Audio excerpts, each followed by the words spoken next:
My name is Lori Earle, and I live in Quincy, Massachusetts, near Boston.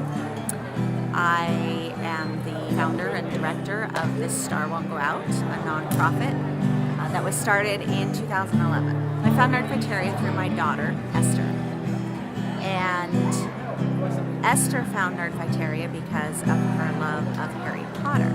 She read all the books, and she was super excited to find this song on YouTube called Accio Deathly Hallows, sung by this guy named Hank Green. And when she found that, she researched him and found out about his brother, John Green. She found John Green's books and started watching Vlogbrothers, and because of that, eventually became a Nerdfighter. If you don't know Esther's story, she had cancer when she was diagnosed when she was 12.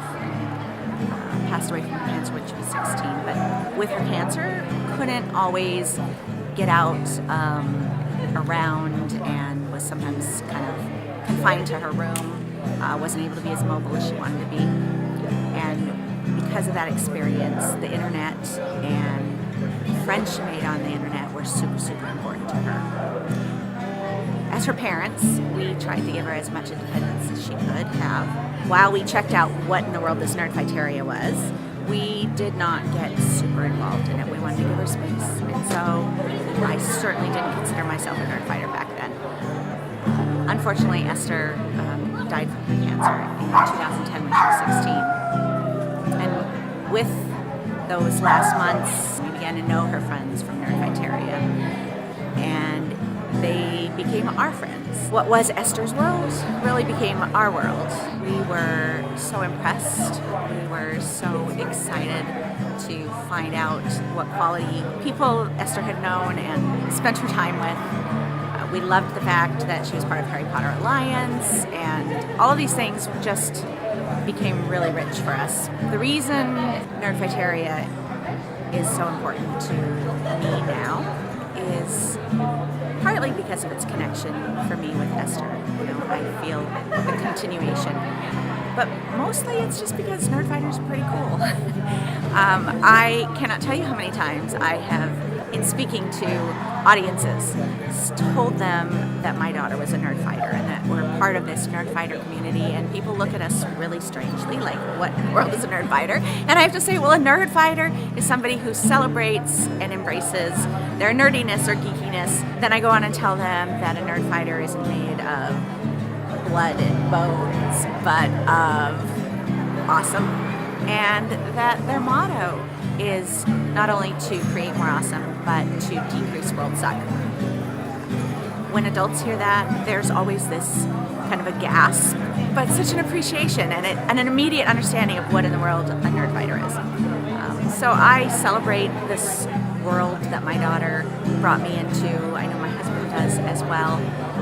It is a world filled with people who, while some of them might be awkward or unusual or unique or celebrate strange passions, they are really sincere, and it's so apparent.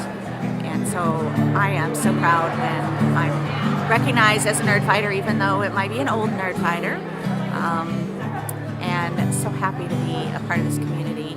John and Hank are amazing guys, and I cannot say enough about their generosity and sincerity, intelligence, and just the great appreciation they have for this world. And it's made my life a lot richer and deeper to be a Nerdfighter and to know all of you Nerdfighters too. Hi, I'm Jim Louderback. I am now the editorial director at VidCon for the industry tracks. When I grew up, I was a geek. I was a nerd before those were cool. And I was did computers and all this other stuff, and I was a little bit of an outcast when I was growing up in that way. So I helped start this cable network about computers and technology called ZDTV, which then became Tech TV. And this was in '98. And this was when there was no internet. Well, there was the internet, but it was really early. And you couldn't get video over the internet. We were on all those big satellite dishes out in rural America. We were places where there were, cows out, cows in the front and satellite dish in the back. And I remember our viewers, because we were doing technology television, would email us. People would be like, oh my God, I'm in a town of 500 people in Montana. And I had no idea that there were other geeks like me. I found my community, and how I found out about Nerdfighters for the first time. So it was the first VidCon, and I was running an online video company called Revision 3, and we just sort of moved from podcasting to YouTube a year before. I sort of changed the company, so I saw YouTube grow. Of course, we went to the first VidCon.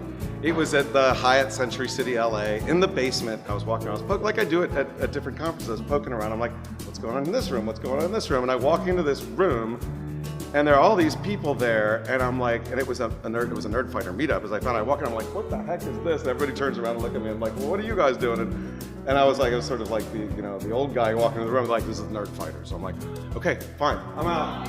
And then I looked into it, and I realized how cool this community was, and I loved it so much. And so I got to know the community better, and I got to know Hank and John better, and we ended up sponsoring every VidCon at my company, and I spoke at most of them. And now for the last 3 years, I've been running the industry track. I love the inclusiveness and the wonderfulness, and as a geek, I wish there had been Nerdfighters when I was growing up, but I'm so psyched about this community, and so now I try and see as much and be as much a part of it at every VidCon as I can. So love this community, love it, and awesome.